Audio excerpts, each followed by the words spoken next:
여호수아 3장의 요단을 건너는 사건에서 하나님의 말씀은 인간 이성을 갈등하게 합니다.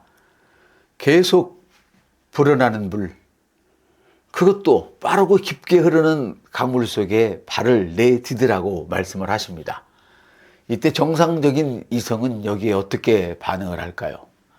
굽이치는 물살에 순식간 떠내려가는 것에 대한 두려움은 당연한 이치라고 생각을 합니다. 우리는 이와 같은 현장에서 갈등을 할 수도 있습니다. 그러나 제사장들은 순종했고 흐르는 물이 멈춰 서서 벽을 이루었습니다. 그리고 길을 내어서 기적적으로 그 강을 건너갔습니다.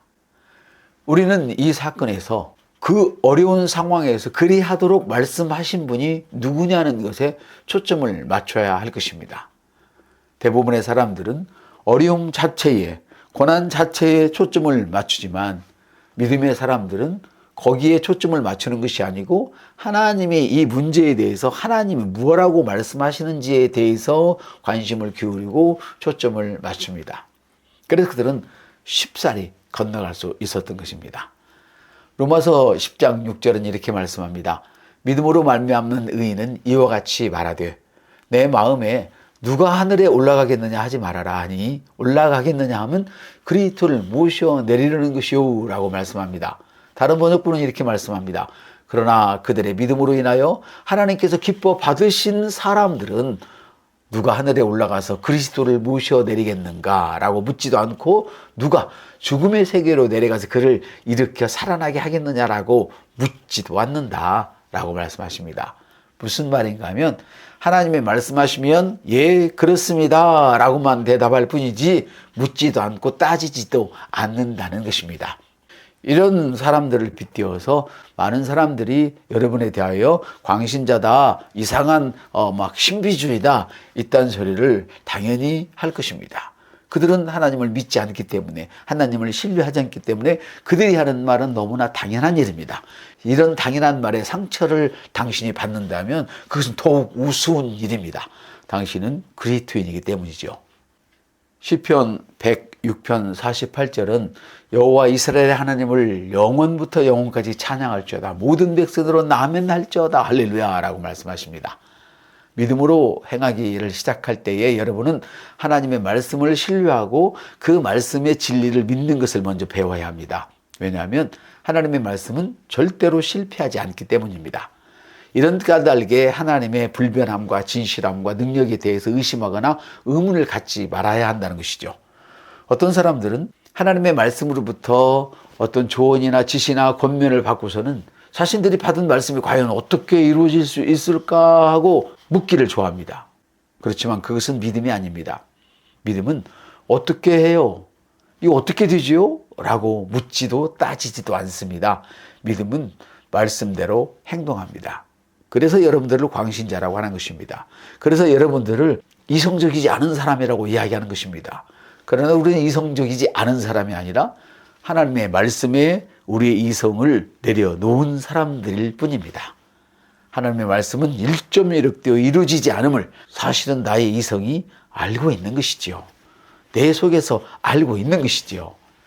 믿음은 하나님께 어떻게 해요? 라고 묻지 않습니다. 그러므로 하나님께 당신이 기대하는 기적이 어떻게 일어날지 묻지도 따지지도 마십시오. 어떻게는 하나님께 맡기시고 문제를 어떻게 해결할지 그 방법은 당신이 해야 할 일이 아닙니다. 그 일은 하나님이 행하실 문제입니다.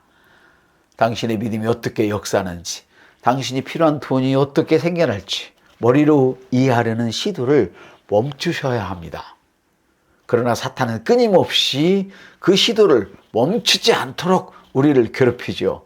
그래서 우리는 말씀을 자꾸만 들어야 되고 말씀을 고백해야 하는 것입니다. 어떤 사람들은 기도해놓고는 다시 하나님 하셔야 할 일들을 모조리 회수해버리죠. 하나님께서 당신이 어떻게 치유될 수 있는지, 어떻게 내가 이런 상태인데 치유될 수 있어요, 어떻게 내가 이런 상태인데 이 재정의 문제가 해결될 수 있어요 라고 다시 의심을 하고 물음으로 하나님이 하실 일을 회수해버리는 사람들이 한두 사람이 아닙니다. 하나님께 어떻게 치유가 일어나는지 묻지 마십시오. 하나님께 어떻게 이 재정의 문제가 해결되는지도 묻지 마십시오. 하나님께 어떻게 이 문제가 해결되는지를 묻지 마십시오.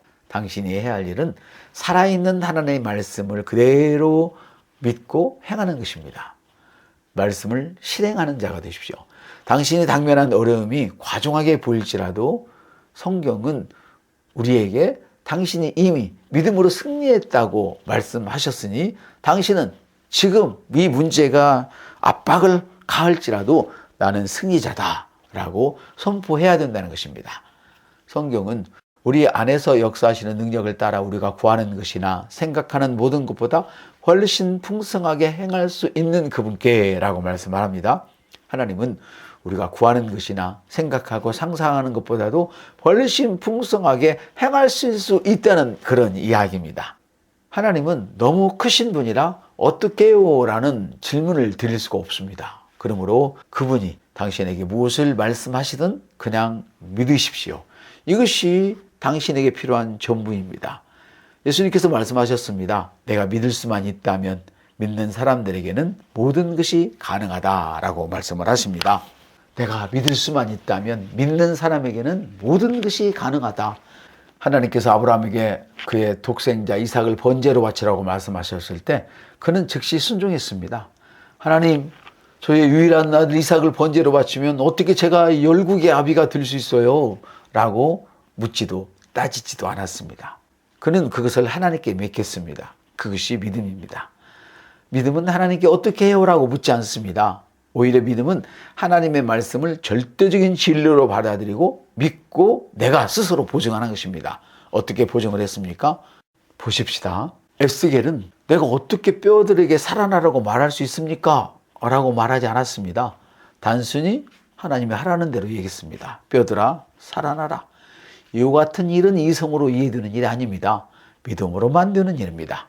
그러므로 냉철하고 달콤한 이성을 앞세우지 말고 진리인 말씀 앞에 당신의 이성을 내려놓고 겸손하게 말씀을 받아들이시면 되는 것입니다. 응답이 없는 대부분의 이유는 방법을 자신이 찾으라는 마음이 하나님을 의지하는 마음보다 앞서기 때문입니다. 가나 혼인잔치에서 예수님께서 기적을 만드실 때의 일입니다. 혼인잔치에 포도주가 몽땅 떨어져 버렸습니다. 아직도 손님들이 더 마셔야 되는데 큰일 났습니다. 그래서 예수님의 어머니께서 예수님에게 포도주가 없다고 이야기를 합니다. 그래서 예수님께서는 하인들에게 손님들이 손을 닦는 그 두세 통둥이 항아리가 6개 놓여 있는데 그 항아리에 물을 채우라고 합니다. 그 물은 무슨 물이에요? 허드렛 물, 쓰고 버리는 물입니다. 지금 포도주가 없는데 물을 채우라고 하십니다. 그러나 하인들은 물을 채웠습니다. 포도주가 만들어졌습니까? 아닙니다. 아직 꾸정물인데 그걸 떠다가 연회장에게 갖다 주라고 말합니다. 하인들은 그걸 떠다가 그 꾸정물을 떠다가 연회장에게 갖다 주었습니다. 어떻게 됐을까요? 난리가 났겠죠. 그런데 성경은 이렇게 말씀하십니다. 연회장이 그것을 맛보더니 최상급의 포도주를 여지껏 간직하고 있었느냐고 칭찬을 합니다. 그래요.